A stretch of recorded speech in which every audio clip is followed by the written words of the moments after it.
In this video, I'll show you how to use IPO Access on Robinhood step by step. By the way, if you live in the US and you want to save money for your retirement, I have a free gift for you later in the video. In order to use IPO Access on Robinhood, first open the Robinhood app and make sure you're logged into your account. Tap on your profile icon at the top right corner of the screen. Then go to the menu and select Settings. In Settings, scroll down and tap on Notifications and Messages, then go to the Messages section. Here, you'll see the option to enable IPO Access. Follow the prompts to turn it on, and complete any verification steps required.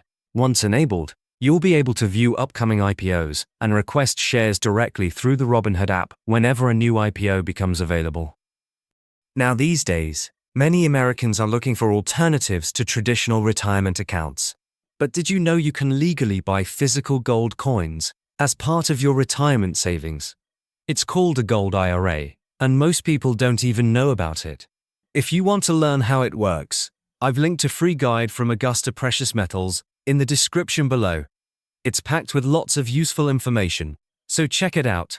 And also, if you want to learn more about Augusta Precious Metals and how they can help you set up a gold IRA, click the video showing up on your screen to watch a detailed review.